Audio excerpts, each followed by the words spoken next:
नमस्कार, आप देख रहे हैं 4 PM। मैं हूं आपके साथ सिमरन। देश में चुनाव में गड़बड़ी करने वाली मोदी सरकार चुनाव सुधार की बात करती है और चुनाव सुधार की दिशा में मोदी सरकार ने बड़ा कदम उठाया है। मोदी सरकार ने संसद में वन नेशन वन इलेक्शन यानी कि एक देश एक चुनाव से जुड़े विधेयक को पेश किया है।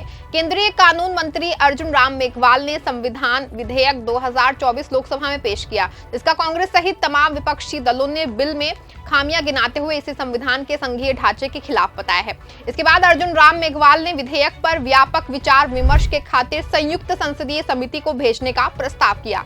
एक देश एक चुनाव संशोधन विधेयक पास करने के लिए संसद में 2/3 बहुमत की जरूरत होती है, जबकि दूसरे विधेयक को सामान्य बहुमत से ही पास किया जा सकता है। केंद्र सरकार को इसके लिए संविधान में जरूरी संशोधन करने पड़ेंगे और इसके लिए उसे 2/3 बहुमत की जरूरत होगी। इसके बाद अगर राज्यों की सहमति की जरूरत पड़ी तो विपक्षी दलों के नेतृत्व वाले राज्य अड़चन पैदा करेंगे। बता दें कि केंद्र में 2014 से मोदी सरकार बनने के बाद ये दूसरी बार जब किसी विधेयक को जेपीसी को भेजा गया है। इससे पहले वक्फ संशोधन बिल को सरकार ने जेपीसी में भेजा था और अब एक देश एक चुनाव से जुड़े विधेयक को भेजे जाने का प्रस्ताव किया है। मोदी सरकार सत्ता में तीसरी बार आने के बाद अहम विधेयक के लिए क्यों जेपीसी का रुख पकड़ रही है। बता दें कि वन नेशन वन इलेक्शन के विधेयक को संसद में पास कराने के लिए 2/3 सदस्यों के समर्थन की जरूरत होगी। विधि आयोग के मुताबिक वन नेशन वन इलेक्शन के प्रस्ताव से संविधान के अनुच्छेद 328 पर भी प्रभाव पड़ेगा। इसके लिए अधिकतम राज्यों का अनुमोदन लेना पड़ सकता है। संविधान के अनुच्छेद 368 के अनुसार ऐसे संशोधन के लिए न्यूनतम 50% राज्यों के अनुमोदन की जरूरत होती है। ऐसे में अगर राज्यों से सहमति लेने की जरूरत हुई तो ज्यादातर गैर बीजेपी सरकारें इसका विरोध करेंगी। वहीं 2024 के लोकसभा चुनाव में बीजेपी का नंबर गेम बिगड़ गया है। बीजेपी के 240 लोकसभा सदस्य हैं, जिसके चलते जेडीयू, टीडीपी और शिवसेना की बैसाखी के सहारे सरकार बनानी पड़ी है। लोकसभा के कुल 543 सीटों में बीजेपी की अगुवाई वाले एनडीए के पास अभी 292 सीटें हैं। 2/3 बहुमत के लिए 362 का आंकड़े तक पहुंचना जरूरी है।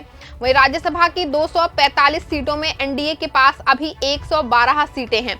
वहीं 6 मनोनीय सांसदों का भी उससे समर्थन है, जबकि विपक्ष के पास 85 सीटें हैं। 2/3 बहुमत के लिए 164 सीटों की जरूरत है। वन नेशन वन इलेक्शन का विरोध करने वाली सबसे बड़ी पार्टी कांग्रेस, सपा, टीएमसी, आम आदमी पार्टी, आरजेडी, शिवसेना, जेएमएम और इंडियन यूनियन मुस्लिम लीग सहित 15 दल विरोध में हैं। बीजेपी की अगुवाई वाले एनडीए के घटक दलों के साथ वाईएसआर, कांग्रेस, टीआरएस और बीजेडी जैसे दल समर्थन में हैं। इसके बावजूद मोदी सरकार के लिए एक देश एक चुनाव को विधेयक को 2/3 बहुमत के साथ पास कराने के लिए विपक्षी दलों के समर्थन के बिना संभव नहीं है।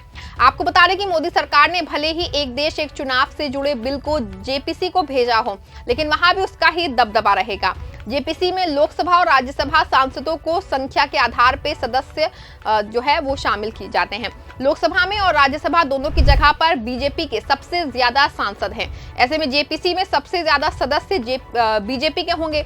इस तरह जेपीसी के द्वारा राय शुकुमारी या फिर विचार जो है वो विमर्श में बीजेपी का ही दबदबा होगा और विपक्षी दलों के सदस्यों की संख्या कम होगी। वहीं वक्फ बोर्ड से संबंधित विधेयक पर विचार विमर्श के लिए गठित जेपीसी में बीजेपी का दबदबा कायम है। इतना ही नहीं, वक्फ संबंधित जेपीसी की कमान बीजेपी के सांसद जगदम्बिका पाल के हाथों में है। इसी तरह से एक देश एक चुनाव संबंधित विधेयक पर भी गठित की जाने वाली जेपीसी में बीजेपी और उसके सहयोगी दलों का दबदबा होगा। बता दें कि जेपीसी के विचार विमर्श के बाद मोदी सरकार इस विधेयक को संसद में पेश करेगी। मोदी सरकार विधेयक पर आम सहमति बनाना चाहती है। सरकार इसे विस्तृत चर्चा के लिए संयुक्त संसदीय समिति के पास भेजा है।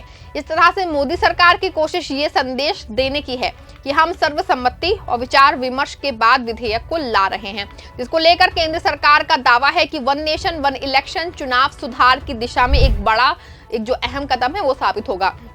सरकार का मानना है कि इससे चुनावी खर्च जो है वो कम होगा, विकास कार्यों में तेजी आएगी और सरकारी कर्मचारियों को बार बार चुनावी ड्यूटी से छुटकारा मिलेगा। वहीं विपक्ष का कहना है कि इस विधेयक में कई खामियां हैं। उनका कहना है कि संविधान के संघीय ढांचे के खिलाफ है। यही वजह है कि मोदी सरकार एक समन्वय बनाने के लिए जेपीसी भेजा है। बता दें कि सदन में वन नेशन वन इलेक्शन का बिल पेश होते ही विपक्षी सांसद बिल के विरोध में खड़े हो गए हैं और जमकर के हंगामा शुरू हो गया है। बता दें कि केंद्रीय कानून मंत्री अर्जुन राम मेघवाल ने एक राष्ट्र एक चुनाव के लिए लोकसभा में संवैधानिक संशोधन विधेयक पेश किया।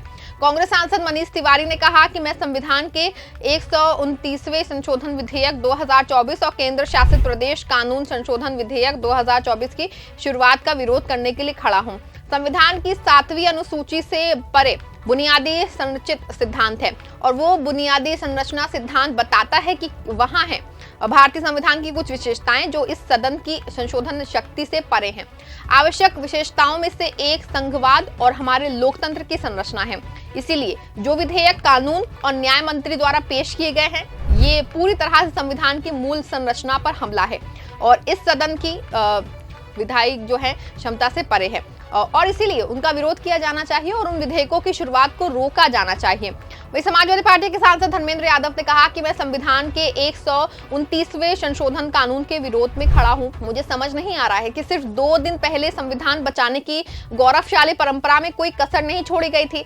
2 दिन के अंदर संविधान संशोधन विधेयक संविधान की मूल भावना और मूल ढांचे को समाप्त कर दिया गया है। मैं मनीष तिवारी से सहमत हूं और अपनी पार्टी और अपने नेता अखिलेश यादव की ओर से मुझे ये कहने में कोई हिचकिचाहट नहीं है कि कोई और नहीं था। उस समय हमारे संविधान के निर्माताओं से सीखा और इस सदन में भी उसमें अधिक विद्वान कोई नहीं हुआ, ये कहने में मुझे कोई झिझक नहीं है। यहाँ आपको बता दें कि लोकसभा में पेश किए गए एक राष्ट्र एक चुनाव विधेयक को खारिज कर दिया गया है।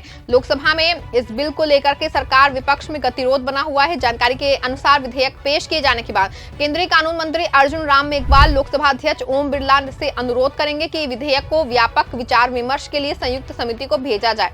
इस विधेयक को 12 दिसंबर को केंद्रीय मंत्रिमंडल ने मंजूरी दी थी और प्रधानमंत्री नरेंद्र मोदी ने इसे भारत के लोकतंत्र के लिए एक महत्वपूर्ण कदम बताया था। इसको लेकर के कांग्रेस ने कहा कि उनका मानना है कि ये विधेयक असंवैधानिक है और संविधान के मूल ढांचे के खिलाफ है। पार्टी ने यह भी आरोप लगाया है कि भले ही भारतीय जनता पार्टी के एनडीए सहयोगी टीडीपी और जेडीयू इसका खुल के विरोध ना करें, लेकिन वे इस विधेयक को नहीं चाहते हैं। मीडिया से बात करते हुए कांग्रेस सांसद जयराम रमेश ने भी कहा कि इस विधेयक का उद्देश्य देश में लोकतंत्र और जवाबदेही का गला जो है वो घोटना है। उन्होंने आगे आरोप लगाया कि मौजूदा सरकार का असली उद्देश्य नया संविधान लाना है। उन्होंने आगे कहा कि हमारा मानना है कि ये मूल ढांचे के खिलाफ है और इसका उद्देश्य जो है देश में लोकतंत्र और जवाबदेही का गला घोटना है। मल्लिकार्जुन खड़गे ने 17 जनवरी को पूर्व राष्ट्रपति रामनाथ कोविंद को पत्र लिखकर बताया था कि कांग्रेस पार्टी एक राष्ट्र एक चुनाव के विचार पर आपत्ति क्यों जता रही है, लेकिन सरकार कोई भी फर्क नहीं पड़ा उस पर। वहीं एक बार फिर से सदन में मोदी की जमकर फजीहत हो रही है। अब देखना होगा कि मोदी अब कोई बिल लाने से पहले उस पर गहन विचार विमर्श करते हैं या फिर अपनी तानाशाही के चलते और बिल सदन में ला करके अपनी फजीहत करवाते हैं। ऐसे ही इस कारण फिलहाल बस इतना ही। आप देखते रहें 4 PM। धन्यवाद।